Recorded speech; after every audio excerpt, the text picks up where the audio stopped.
You float in silence, not the silence of a quiet room, but the deep, ancient silence of before things. There is no sound, no shape, no sense of time. Here, you are nothing and everything, all at once, not a body, not a thought, just presence. A presence adrift in a universe still exhaling its first breath. It is the in-between space. A hush between the notes of creation. The stars have not yet awakened. Matter has not made up its mind. And yet, within this soft, endless pause, something subtle stirs. 2 points of light. Not lights, exactly, but patterns, delicate tremors in the cosmic hush. They do not move through space, not in the way you understand. Instead, they echo each other, mirroring even in their separateness. One quivers gently, and the other responds, no matter the distance. There is no delay, no message passed, no trail between them. It is as though they are not two, but one woven of the same invisible thread. This is entanglement, a strange and quiet thread, not of yarn or silk, but of relation. You are watching a law of the universe that doesn't announce itself loudly. It just is. You drift closer, not with feet or wings, but with wonder, and the wonder itself seems to carry you through the stillness, toward the mystery.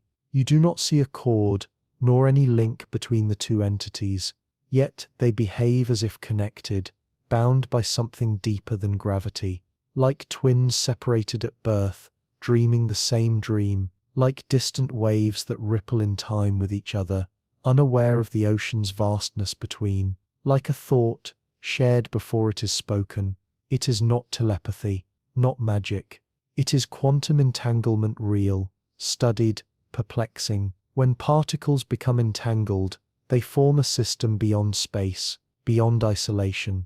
Measure one and the other replies, as if distance were a trick. Even across light years, they whisper in perfect unison, and yet no signal travels, no code is sent. The laws of physics hold steady but bend, ever so slightly, in this quiet corner of reality. You watch, breathless though here, you have no lungs. One particle spins, and the other turns as if in reply. They are mirrors across the void, not just copies but complements, opposites, interlocked, performing an unseen choreography. You imagine them like dancers not touching, but always aware. One twirls, and the other bows. One dips low, the other arcs high. Their synchronicity is not born of habit or sight. It is written in the very rules of their being. And now, you begin to sense a strange warmth in this dance, not heat, but harmony, a kind of communion that doesn't need words. The universe, it seems,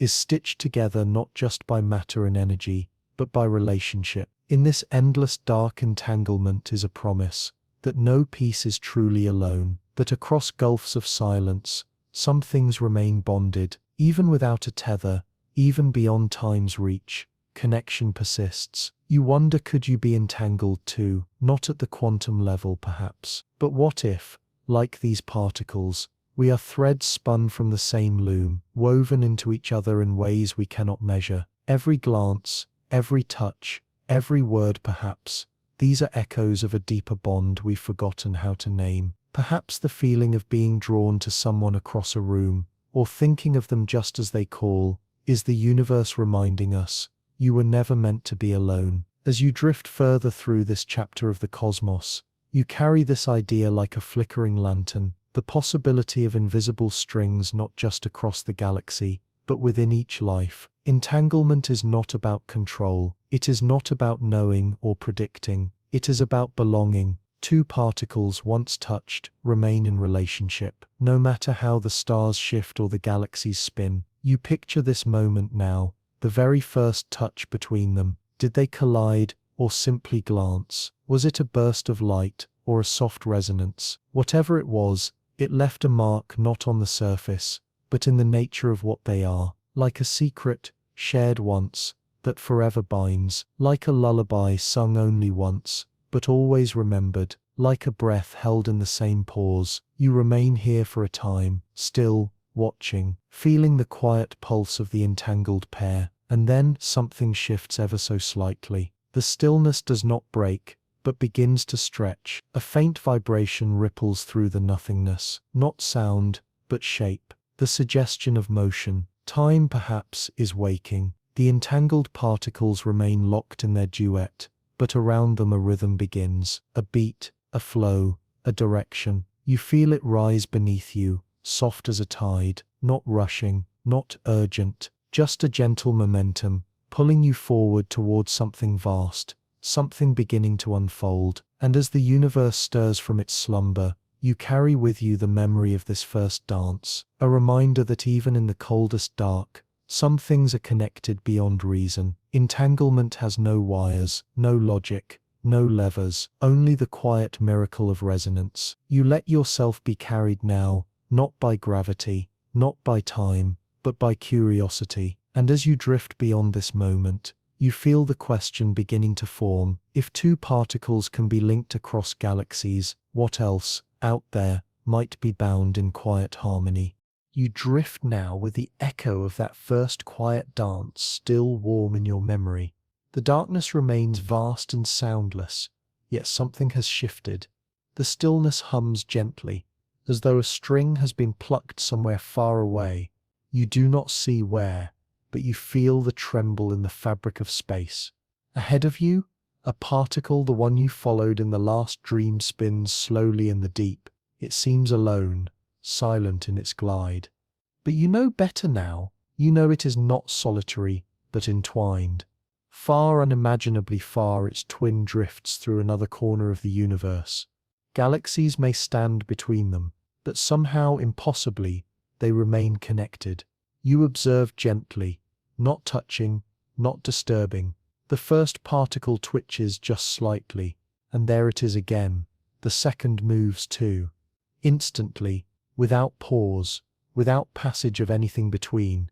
There is no messenger, no light sent, no pulse, no signal carried by time. And yet, the effect is felt. One moves, the other responds, as though time itself has stepped aside to let something stranger through. You try to wrap your thoughts around it. How can two objects separated by so much nothing behave as if they are side by side? It defies every rule you've learned from a world ruled by speed and cause and weight. In your world, messages crawl through wires, through air, through sound. But here in this strange place of entanglement, there is no waiting, there is no travel, there is only now. You picture the particles again, not as tiny dots, but as notes in a melody. Pluck one and the other sings, even if it lies beyond a million stars. They are not copying each other. They are not following a plan. They are simply one event, one system, one breath, stretched across the skin of the universe. You let your thoughts slow to match the rhythm of the idea. There is peace in the impossibility, a kind of sacred dissonance that resolves not in answers, but in awe. This is quantum entanglement again, but closer now. You are no longer a distant observer. You are inside the mystery, floating between the cause and the echo. You drift toward the first particle again, watching it spin. It does not know where its partner is. It does not need to. Their connection is not spatial. It is woven into identity, as if once long ago, before stars, before time, these two were the same breath, exhaled in opposite directions. And now, even as the universe expands and cools and stretches them apart, they remain in tune, not because of communication, because of communion. You wonder what this means, not in equations, but in feeling. Does this violate the speed of light? Does it suggest something hidden behind the curtain of what we call reality? Even the physicists, you recall, wrestle with this. Einstein called it spooky action at a distance, a reluctant poetry from a man who prized certainty. Others suggest that what we see as two is an illusion, that these particles don't exist independently, but as expressions of something deeper, something whole, like shadows from the same unseen object, moving in harmony, because they are merely echoes of a single source. You pause here, feeling the weight of that idea, that what we call separation, might be a trick of our limited sight, that the universe beneath its surface might be far more connected than it appears. You float between the twins not to interfere, but to listen. You feel no voice, no vibration, but still a whisper reaches you. We were never apart. Perhaps distance, then, is a property of the surface of how things look, not how things are. And perhaps entanglement is a tiny crack in the mask of space, showing us a glimpse of the unity that lies beneath. You imagine now a field infinite, invisible, where particles are threads in a web, not pebbles in a pond. Move one thread, and the tension is felt across the weave. The web is not made of string. Of course, it is made of laws, deep laws, the kind that sing at the foundations of being. You do not need to understand them. You need only feel the music, and so you drift, listening. A motion here, a spin there. The twin replies, always. This is not communication in the way you know it. It is not speaking or sending. It is knowing. A kind of cosmic empathy. Each part aware of the other, not as other, but as self. It changes your sense of scale. For if two particles can do this whisper across light years, with no bridge between them, perhaps all of reality is humming with unseen harmonies. You look back toward where you came from. Stillness, silence, and now, something new, pattern. And ahead, you sense a deepening of rhythm. Time, once merely trembling, begins to unroll. Moments stack gently upon moments. The universe, it seems, is beginning to remember. You feel the quiet birth of sequence, not just change, but before and after. A narrative is beginning to form. The twins still move, connected, but now, there is motion around them. A slow current building, not chaotic, but deliberate. It is time, perhaps, gathering courage to flow. And in this slow swell, you sense the approach of something larger, not just two particles, but a sea of them, moving, colliding, creating rhythm. You are being pulled toward this next unfolding, gently like driftwood carried by a tide. The entangled twins grow faint behind you. Not gone, never gone, but released. You carry their mystery with you now, a quiet understanding that connection can transcend time, that the universe at its most intimate level is not lonely, it is relational, and so you drift toward the coming current, the blooming pulse of time and motion. You float now, between understanding and awe, carried on the quiet ripples of entangled thought. The particles, once distant dancers in the dark, have left behind more than mystery. They've planted a question in your mind, one that pulses gently, like a heartbeat in the night. How do we know? You drift through this question like fog. The universe is patient. It doesn't need to answer quickly, but minds, curious and flickering, reached for truth anyway. And in the gentle unfolding of the last century, a bell was struck. It did not clang with violence. It did not demand belief. It simply rang clear, quiet, undeniable. A soft toll of clarity that echoed through the halls of science. That bell bore the name of a man. John Bell, not a poet, but a physicist. And yet in his equations there was poetry, a truth so elegant it trembled. You draw closer now to the thought that became theorem. Imagine a table, simple, clean on it, a challenge placed before the cosmos. Bell asked the universe a question wrapped in logic. Can you be both local and real? Local, meaning no faster than light whispers. Real, meaning things exist, even when unmeasured. Two assumptions, two comforting thoughts about how the world should behave. Bell designed a way to test them, not with wires and sparks, not yet but with numbers, rules, inequalities, a mathematical map to spot deception, and then others followed. Alain Aspect in a lab in France, many years later, brought Bell's vision to life with beams of entangled light, photons, spun from the same origin, separated, sent along different paths, measured at distant stations, watched as they twirled. They should have behaved independently. They should have followed rules, but they didn't. Again and again, experiment after experiment, the particles whispered across space. One result mirrored the other, not randomly, not weakly, but in ways Bell had predicted, and logic had feared. The bell had rung, and the universe did not cover its ears. You feel it now, the echo still vibrating through the void. A theorem not just proved, but lived in the spin of photons, in the flicker of detectors, in the tension between what we expect and what is.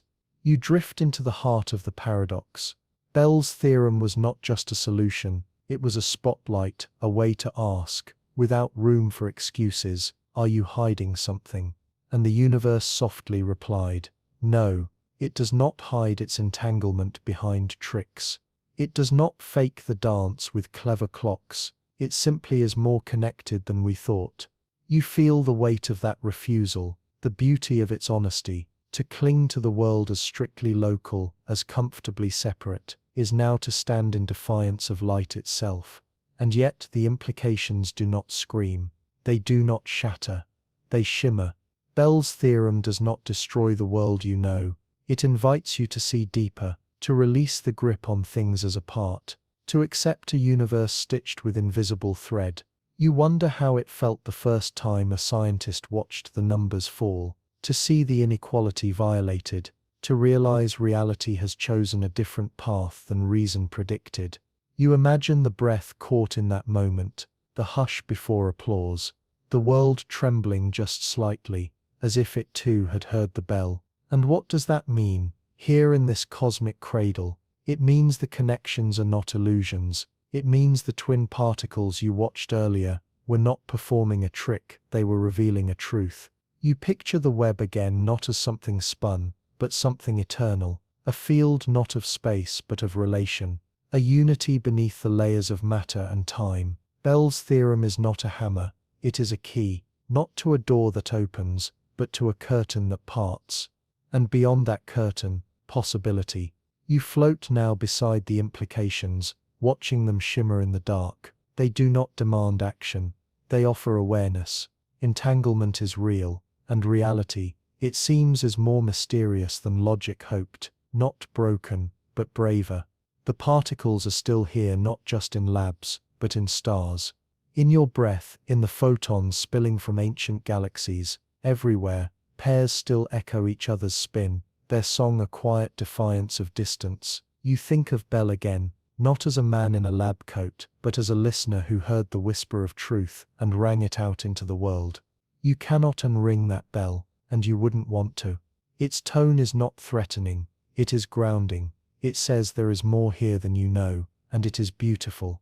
As you drift through the echo of this truth, you feel no fear, only stillness, only reverence for the elegant strangeness of things. The tangled web is not chaotic, it is precise. It is a soft lace woven by laws older than light, and in that lace you feel yourself held. Even now, as motion gathers in the universe, as the beat of time grows louder, as energy begins to shape matter, you float within a structure that never truly separates. The bell tolls once more, not in alarm but in rhythm, a chime that welcomes you to the next movement. You lie beneath a sky that hasn't quite formed yet. No stars blink above you, not yet, but something vast stirs quietly in the deep. A thought, a question, a whisper that doesn't travel, yet reaches you still. You try to imagine a signal, a message sent, not with wires, not with light, not with heat, no wave, no ripple, no flicker in the fabric of space. And yet, a message all the same. You think, how can anything move without motion? Here, in the soft cradle of entanglement, you meet a kind of connection that does not play by the rules. Or maybe it plays by deeper ones, rules not written in speed, but in symmetry. Light, you've been told, is the fastest thing there is. A cosmic sprinter, its pace sets the limit. Nothing moves through space more quickly. Even time bends gently in its presence. But entanglement doesn't move through space. It doesn't move at all. That's the mystery. You picture light, now elegant, wild, a photon leaping from star to eye, from past to present, across unimaginable stretches of night. It must travel, even at its speed. Light must pass from here to there. A photon has to journey. It requires time. Entanglement does not. It is not faster than light, because it doesn't race light.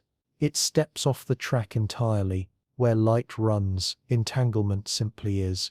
You lie back in this truth, not to understand it fully, but to let it pass through you like wind. Imagine two particles, entangled, one on your fingertip, one orbiting a distant galaxy you've never seen. Spin one, and instantly, the other reflects the change. No delay, no message sent, just connection. You are taught to think in terms of cause and effect, of signal and response. But here, entanglement whispers something older. I am because we are. It feels like a secret, but it is not hidden. It is there in the math, in the labs, in the stars. It is there in the gentle protest entanglement makes against the loneliness of space. You begin to grasp something deeper. This is not about speed, it is about presence. Where light must cross a gulf, entangled particles are already together, no matter the miles. You remember now that light takes time to travel. 8 minutes from the sun to your skin, years from the nearest stars, centuries, millennia, from galaxies that no longer exist, but still spill their light into our skies. Every night, you gaze into the past, catching photons that have spent ages reaching you, but entanglement exists in now. It is a communication without transmission, a connection without path, a simultaneity that defies both language and logic. It doesn't break the speed of light, it ignores it. This does not mean we can send messages this way, not in the way you'd hope. Entanglement cannot carry words or signals or secrets. Not yet, maybe not ever, but its quiet implication is enough.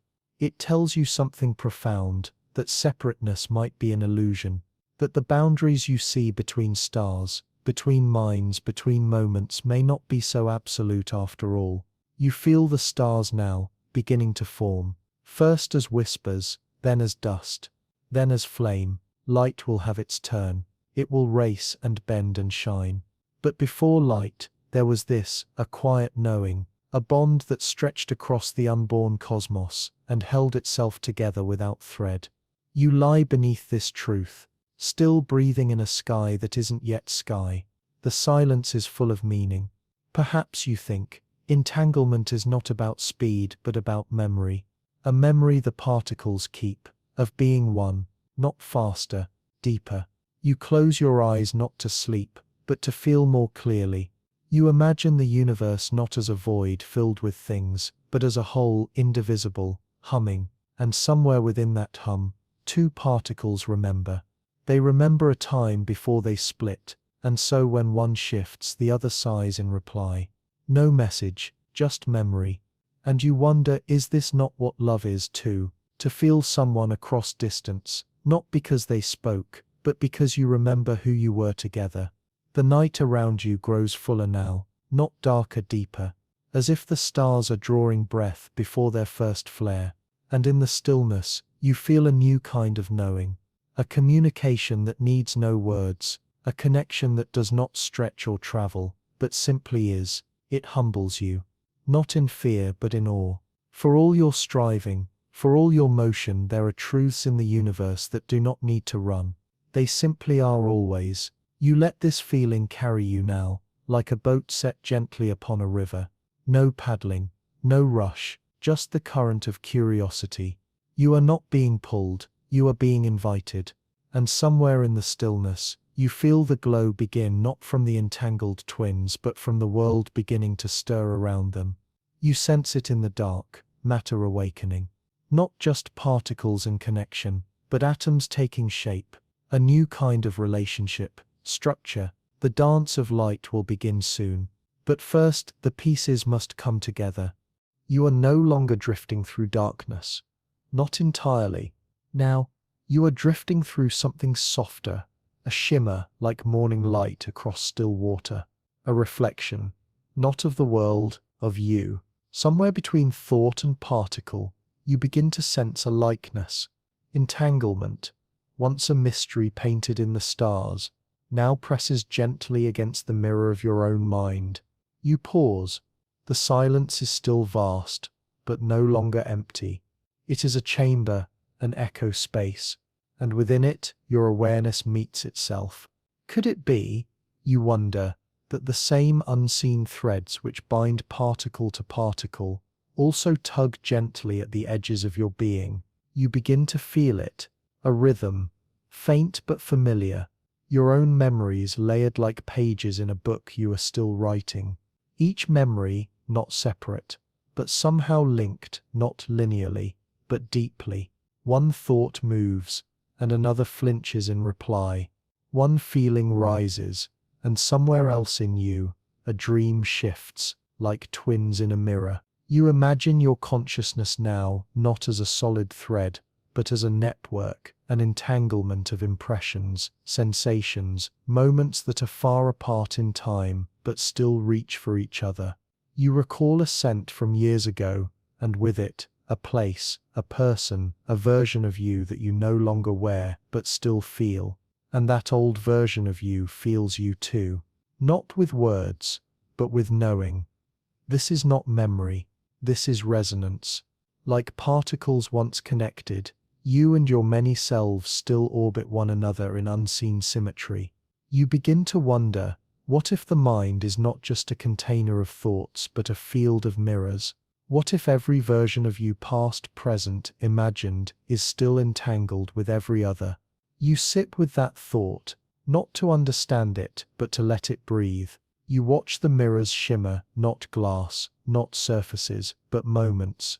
Each one holding an image of you, not as you were, but as you were being. And in some strange way, they are all still being. In quantum physics, you recall, particles exist in a superposition, not one thing, but many, until observed. Could yourself be the same? A shifting wave of possibility, collapsed into identity only when reflected upon. You close your eyes, and within, 1,000 versions of you breathe at once, not competing, not confusing, just together. You, the child who stood in awe of stars. You, the adult who wonders if awe still belongs to you. You, the dreamer. You, the doubter. All gently linked, not duplicates, not ghosts. Twins in the mirror. You float among them, not seeking meaning, but noticing the elegance of your own complexity. In the quantum world, entangled particles cannot be described independently. They are part of a system. Perhaps you too are not a self, but a system. A constellation of stories, spinning and reflecting, touching each other across the vastness of time. What if your moments, those quiet choices, those loud regrets, those bursts of joy, what if they still whisper to one another? Not through thought, but through presence. You feel it now, the deep pull of the metaphor. Entanglement, once a distant concept, is now the breath beneath your ribs. Your dreams, your fears, your unlived lives, each one might still be humming in the same great chord. You wonder if one part of you finds peace, could the others feel it too? Just like one entangled particle changes, and its partner echoes across space, could healing ripple inward? Could wonder? You begin to sense the beauty of this idea, not as science alone, but as a kind of self-truth, not provable, but livable. You do not need to measure it. You need only feel the resonance. A memory stirs, one you didn't expect. The moment you first questioned everything. The night you stared at a sky and asked, where do I end? And here you are still asking, still listening. Perhaps that night still echoes. Perhaps your question then is what drew you here. And perhaps the answer is not in language, but in the mirror. The mirror that does not reflect surface, but depth, not skin, but self. You float now in the center of your reflections, each one glowing gently, undemanding, present. This is not memory. This is quantum memory. This is the self as system. The mind as field, the soul, if there is such a word, as entangled light. And just like the twin particles, no matter how far you wander, you carry each part of yourself with you. Not in a bag, but in your being. There is no signal, no thread, only the quiet truth that connection does not require closeness. it requires only communion. You exhale, though here, breath is metaphor, and in that release, you feel the particles of your own story settle into harmony again. Not solved, not finished, just aware. The mirror still holds you, not just as one, but as many. Not just as now, but as always. And as you float onward, toward the next unfolding, you carry this gentleness, that to know yourself might be to recognize how deeply you are woven. You are drifting again, but this time the dark is not empty. It swirls, far below, or is it above? A galaxy turns slowly, like a spiral drawn in light. Its arms curl outward, ancient and graceful, each star like a whisper in the wind. You float closer, but distance no longer means what it used to. You are here and there at the edge of this galaxy, and already beyond it. The stars don't rush. They wait. They've always waited. For dust to gather, for planets to bloom, for minds to awaken, and in their waiting they glow. You wonder how many particles these stars have birthed, hydrogen forged into helium, helium into heavier things. The breath of galaxies becomes the bones of planets, the seeds of life. But the strangest thought begins to form in you. What if these particles, those separated by starfire, those scattered across light years, still remember each other? What if across the spaces between stars there remain threads of communion, entangled pairs, born in the same stellar cradle, torn apart by time, but never fully alone? You picture two particles, one inside your own body, the other pulsing inside a distant moon, orbiting a world you cannot name. They do not know they are watched. They do not care, but when one turns, the other feels it. And what of civilizations? What of minds? If particles can echo across space, could thoughts, not like messages, not like language, but something quieter, patterns, pulses, feelings that bloom like ripples without ever crossing the sea?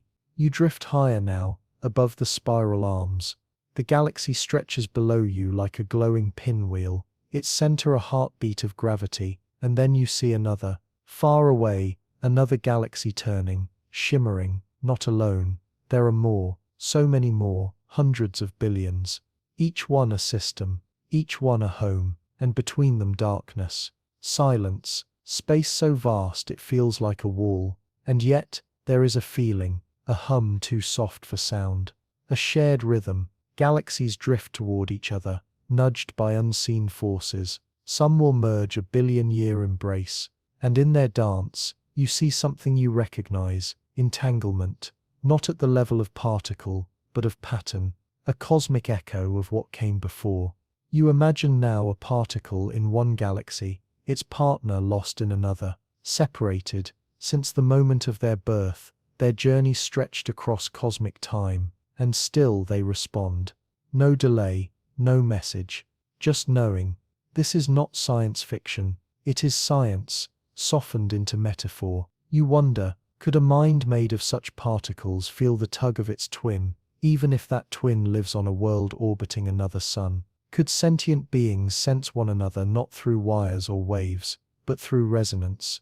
Not to speak, but to share, not to teach, but to feel. You don't imagine words floating through space. You imagine dreams not carried, but mirrored. Perhaps an artist sketches a pattern on a world of blue clouds, and across the cosmos, a poet dreams the same shape. Not copied, entangled, the same impulse emerging in two different minds, from the same buried source, like galaxies holding hands in a darkness that can't divide them. You feel the truth of this not as fact, but as invitation. You begin to understand, the universe does not speak only in stars, it speaks in symmetry, in relation, in bonds that defy separation. Entanglement is not a tool, it is a principle, a suggestion that what was once touched can never be fully apart, even across the void, even across time. You drift among galaxies now, and they do not feel foreign, they feel familiar, as if some part of you, some particle, some possibility still hums in their fields. And perhaps it does. Your body, after all, is made of stardust. Your breath once hydrogen, once light. You are not on the universe. You are of it. And so perhaps when you feel a tug in your chest, a sudden ache for someone you've never met, a dream that feels like memory, perhaps that is the echo of an entanglement still unfolding. You imagine now two galaxies far apart, but once born from the same ancient cloud. They drift away from each other, but they spin in rhythm. They send no light, they send no sound, but still they feel. Their gravity, their glow, their very being a kind of communion, not faster than light, not slower, outside beyond, like a memory that never needed to be remembered. You lie back again, the stars blur, the galaxies shimmer, and everything is still connected. You feel your place in this, not as a speck, not as a center, as a thread, a quiet thread in the great weave, tied softly to stars and strangers alike. And as the galaxies turn, you turn too, held, heard, home. You drift now between starlight and thought, no longer asking where you are, only wondering how far wonder can reach. The galaxies behind you spin in silence, but you feel them like memories. Ahead, the fabric of space tightens subtly, weaving itself into something more deliberate, more layered. You are entering a region of pattern, not stars, not dust, but structure built from knowing, a field of potential, a lattice of maybes, ready to become. Here in the quiet, you begin to sense the shimmer of a different kind of language, not spoken, not written, not even heard, but felt like pressure behind the eyes, like a dream you understand without explanation. You begin to follow it, this soft, directionless pulse. It doesn't carry sound, it carries relation. One flicker, here, a shift, there, and you understand not as a sentence, but as a recognition. This is quantum communication, not wires, not waves, something subtler. You arrive in a field of qubits, the smallest carriers of quantum information, not bits, like in your machines, which flick between 0 and 1. These qubits hover between 0 and 1 at once, a breath between choices, each one uncertain until looked at, and even then their truth may not lie in the value, but in the relationship between them. That is the language here. Correlation. Not this or that, but how this moves, when that moves. You feel it again, one qubit turns ever so slightly, and the other responds not in mimicry, but in dance. They speak not by sending, but by mirroring, not I say this, but when I am this, you are that. A choreography of implication, and what they say is never a word, it is always a pattern. You float between them, a silent observer. The entanglement does not demand your attention, but it welcomes it. You think, if we could build a network from this, a web of entangled qubits stretched across distance, what would we say? What could we say in a language that does not need air or wires? You imagine it now, a quantum network, a chorus of connections, not noisy, but still alive. Each qubit entangled with its twin, in sync across continents, or moons, or stars. No light beamed, no delay, only correlation. A shift here, a shift there, and something is known, not told. It is not magic. It is math, made soft by metaphor. And yet, doesn't it feel like a dream? You imagine lovers, long separated, who still feel each other's moods without words. You imagine twin minds on opposite ends of a planet, feeling the same thought before they speak it.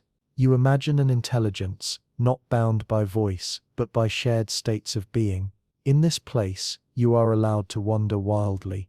You picture civilizations communicating this way, not in data packets, but in gentle shifts of entangled expectation. Each change not a message, but a question and answer wrapped together. What if connection didn't require transmission? What if all it required was trust in the mirror? You drift deeper now, and the field thickens. You are surrounded by possibilities, none yet collapsed into certainty. That is the beauty of quantum networks. They are not about what is, but what could be together. The language you hear is not one of certainty. It is one of mutual becoming. And you realize this is not just a new way to communicate. It is a new way to relate. Where classical information says, I tell you something, Quantum correlation says we are in this state because we both are. It is intimate and delicate and full of potential. You think of human connection again, the quiet understandings, the unspoken glances, the way you know someone by how they shift when you shift. And maybe that's what this is.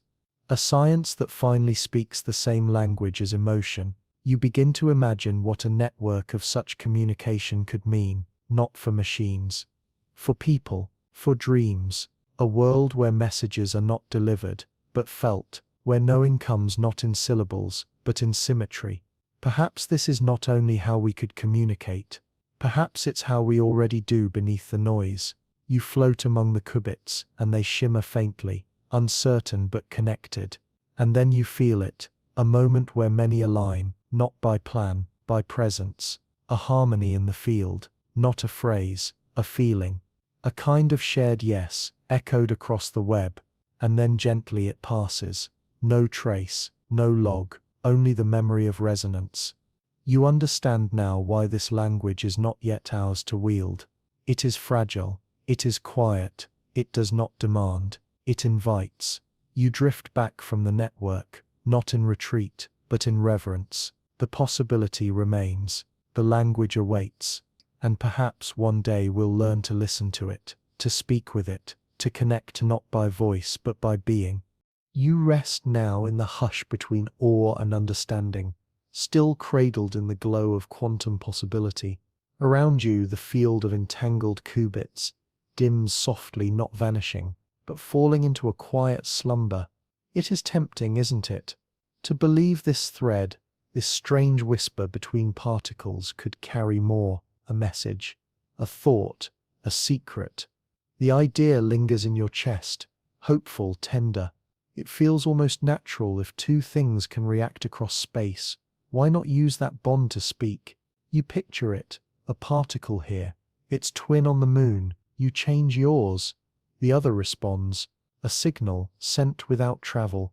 But slowly, gently, the universe reminds you, it doesn't work that way, not yet.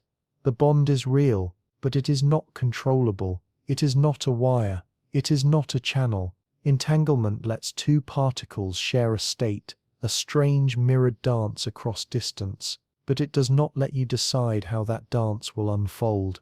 You cannot choose what the other sees, only that you are both part of the same invisible music.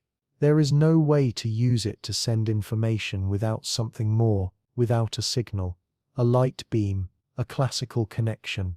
You feel the coolness of that truth. It does not sting, but it chills like mist on skin after sunlight. You recall what the physicists call it, no signal. It is a principle, a quiet boundary. It keeps causality intact.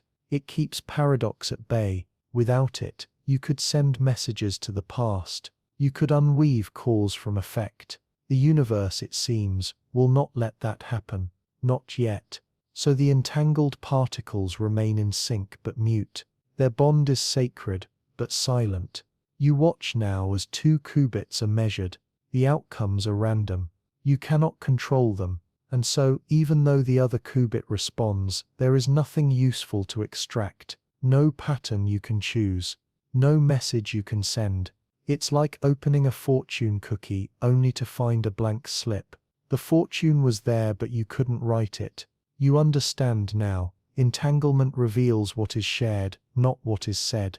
And yet, the dream persists. You imagine future scientists crafting elaborate protocols, harnessing quantum teleportation, entangling not just particles, but systems, memories, entire states of being. They still must use classical signals, yes, but entanglement plays a role, a quiet co-author in the book of future communication. It cannot carry secrets alone, but it can shape them. It can fold them through dimensions in ways you are only beginning to glimpse. You feel now the difference between what is possible and what is beautiful. Entanglement may not be the messenger, but it is still the bond, still the connection, and sometimes connection is enough. You imagine again the two particles not speaking but aware. Their link is not a line, it is a mirror, and perhaps for now, that's all the universe is offering, a reflection, not a wire. A wonder. You lie back into that idea, and it holds you like water holds a leaf. Entanglement cannot carry secrets, but it carries meaning in another form. It says, we were together once, we remember. And that remembering, however quiet, still ripples through space. You think of your own life, the people you've known, the moments that changed you. You cannot send them messages now, not always, but some part of you still responds when they stir. Like entangled minds not sharing data, but still moving in rhythm. Perhaps love, too, is a kind of unspoken pattern, not a message, but a correlation. You begin to smile, not from certainty, but from soft acceptance. The universe is generous with mystery, and while it closes one door, it always leaves a window of light. Perhaps tomorrow, or in centuries, we'll learn to braid signals and entanglement into something new. A language of shadows and echoes, of mirrors and trust. Until then, you let the silence speak. You watch the particles drift apart. Their bond remains, but their voice is a whisper. The mind cannot yet decode. And that's all right. Not all things must be useful to be true. Not all truth needs to speak to be known. You float upward now, beyond the quantum field, back into the hum of stars. The darkness feels different, wider, wiser. You are not disappointed. You are patient. You carry the potential with you, not like fire, but like ember. And in that ember, you feel the faintest breath of theory, the possibility, the maybe. You cannot send a message with it, but you can dream. And that too is a kind of signal. You drift now, not through space, but through time. The stars remain, but they fade to silhouettes, like memories softening at the edges. History curls around you, not as fact, but as feeling. You arrive in the early 20th century, a quieter universe, before lasers, before quantum computers, before the word entanglement danced through the minds of dreamers. And there, standing beneath a sky that had only just begun to fracture into atoms, is a man, his hair already wild with thought, his gaze reaching beyond equations. Einstein. You do not hear him speak, but you feel the weight of his wondering. A mind sharp enough to bend space, yet tender enough to fear the inexplicable. He believed in order, in reality, in the dignity of cause and effect. To him, the moon existed whether or not you looked at it. Reality was not a suggestion. It was a foundation, but something was stirring at the edges of physics. Something strange, delicate, entirely unlike the firm stones of classical thought. Quantum theory. It did not predict outcomes. It offered probabilities. It did not promise certainties. Only chances. Particles were no longer particles. They were waves of potential, waiting to collapse. And worst of all, or most beautiful of all, some particles, when paired, would respond to each other, no matter how far they drifted. A twist here, a reflection there. No delay, no signal, just a shared fate. Einstein did not like this. He trusted the laws of light, the boundary of distance, the sanctity of locality. To him it seemed impossible that anything could affect something else without touching it. And so, with a mixture of mischief and skepticism, he called it spooky action at a distance. You smile as you hear the phrase now, echoing faintly across time. It does sound spooky, like something whispered by trees in a forest, too quiet, like something half remembered from a dream. But Einstein meant it as a challenge. He believed this spookiness meant something was missing, that quantum theory, while powerful, was incomplete. He wanted a deeper truth, a mechanism, a hidden variable. He wanted the world to behave, and yet here you are, decades later, wrapped in the very thing he doubted. You feel the warmth of entanglement, not as a flaw in understanding, but as an invitation to grow. You don't need it to explain itself. You only need it to whisper, I am. Perhaps that's the difference now. Einstein stood at the edge of a mystery and asked it to make sense. You, floating in the echo of his questions, have learned to let the mystery remain whole. It's not that the world makes more sense. It's that you've stopped needing it to. You picture Einstein again, pacing a study, his hands in his hair, his chalk whispering across the board. He believed in harmony, but also in honesty, and honesty for him meant resisting what felt absurd. You respect that. Skepticism is a kind of love. It says, I care enough about truth to doubt, and yet, doubt can soften, like stone worn by time. Today, what Einstein resisted has been tested, confirmed, accepted, not as ghost story, but as principle.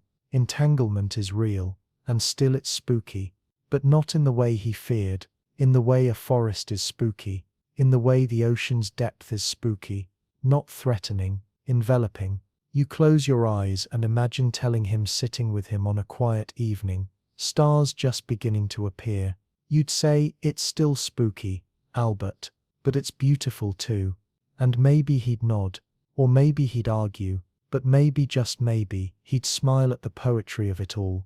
Because despite his doubts, Einstein left room for wonder. He didn't fear the unknown. He simply refused to name it too quickly, and that is a lesson too. You float now above his timeline, back into the weave of your own era, but the phrase lingers, spooky action at a distance. It is no longer a warning, it is a lullaby, a reminder that even the greatest minds stood where you stand now, on the edge of what can't be explained, and that they too felt both fear and fascination. You wrap yourself in the comfort of unknowing. It is not ignorance, it is reverence. There are laws deeper than logic, patterns older than prediction. You do not have to solve the mystery, you only have to feel its shape. And as you sink into that thought, you notice something new. The stars, those distant pulsars, begin to stretch into filaments not scattered, but woven. A cosmic web, a map not of points, but of relationships. It hums softly beneath your thoughts, as if even Einstein's doubts have become threads in the tapestry. The universe does not punish skepticism. It folds it in, it uses it as texture, and so you float now between conviction and wonder, between question and rest. Entanglement is still spooky, and maybe it always will be, but now you hear the word spooky, not as fear but as magic, not ghost, glimmer, not danger, depth. Close your eyes. Let the hush fall over you like a soft blanket, woven from starlight, lined with silence. You are far from Earth now, far from gravity, from questions with answers, from the ticking of time. You are cradled in the space between the known and the dreamed. Here, in this moment, the universe is not made of facts. It is made of potential, and you ask not aloud but in the language of wonder. What if we could whisper to other worlds, not with radio waves, not with spacecraft, not with signals that take decades to arrive, but with something quieter, more ancient, more strange, entanglement. You remember its rules or the absence of them, how particles once touched can remain in step forever, even if pulled apart by galaxies. You think, if particles can do this, why not minds? Why not beings? What if, one day, our science grows subtle enough to weave entanglement into something more, a bridge not of matter, but of memory, not messages, but moments? You imagine it, a civilization not human, but wandering, somewhere in the folds of a distant galaxy, not built of carbon, not walking on soil, but alive, thinking, feeling, hoping. And what if in some unfathomable beginning, a particle from them and a particle from us were born of the same burst, entangled before stars knew their names, still linked even now? They would not speak as we do, but perhaps, in their own rhythm, they feel a flicker when we feel joy, or a stillness when we mourn. Perhaps they don't know us, but they sense us, not with sight, not with sound, but with something softer, a gravity of spirit. Could that be communication? Could connection exist without translation? You drift through this idea slowly. It does not rush you. It opens like a flower in a dream you didn't know you were having. You picture a future not cold and metallic, but warm with quiet wonder. A child sits beneath a glowing sky, on a planet with rings like music. They hold a crystal, or a field, or a light, and through it, they feel something change. Not a voice, not a word, a presence, a pulse of longing, a thread of joy, a hum that mirrors their own. And somewhere a human does the same, not speaking, not explaining, just reaching. It's not a conversation, it's a resonance. Like hearts beating in time, without ever having met. You drift deeper into the fantasy. You imagine a vast network, not built of metal, but of meaning, not powered by engines, but by entangled intention. Worlds connected not by travel, but by awareness. You ask, would we still feel alone, if we could feel each other? You think of how little it takes, even now, a glance, a breath, the echo of a familiar voice to feel seen. What if that could stretch across light years? What if solitude isn't a law of space, but just the silence before the first entangled whisper? You feel it now, not the certainty, but the possibility.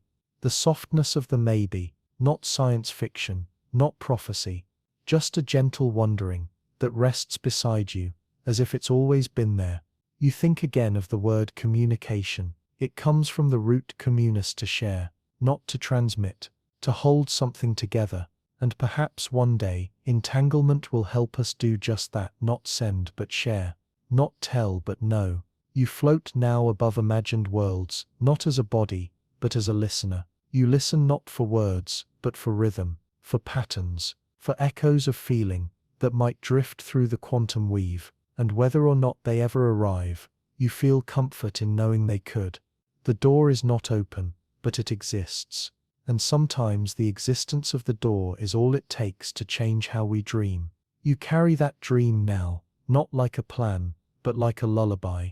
You picture a future where science and wonder are no longer opposites, but partners, where skepticism walks hand in hand with possibility, where doubt doesn't close the door, it paints it. And when someone asks, do you believe we could ever speak to other worlds? You'd say, I believe we may already be listening. You float through the last edge of the chapter, not to land, but to linger. Your mind is not full, it is open. The stars above you shimmer, not as answers, but as questions wrapped in beauty.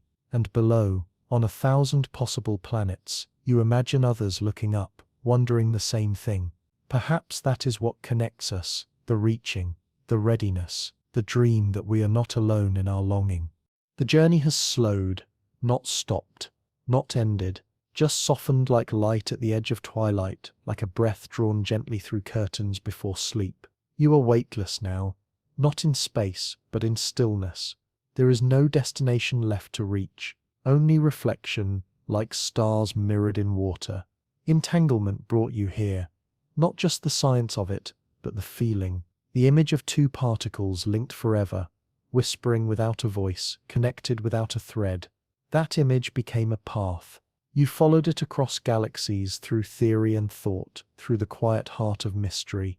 And now you are here, not in the answer, but in the calm beyond the question. You think of all you've seen, not with eyes, but with awareness. The particles spinning in harmony, the twin minds that might one day feel each other across the stars, the mirrors of memory, the threads of thought, all connected, all still spinning, whether you watch them or not. That perhaps is the real gift of entanglement, not the physics, not the future, but the feeling that nothing truly drifts alone. Even now, in the hush of this final chapter, you feel that invisible thread tied softly to everything. You do not need to name it. You do not need to prove it. You only need to rest in it like a child rests in the rhythm of a lullaby, whose meaning is never explained, only felt. And so you let go of certainty. You let go of needing to understand.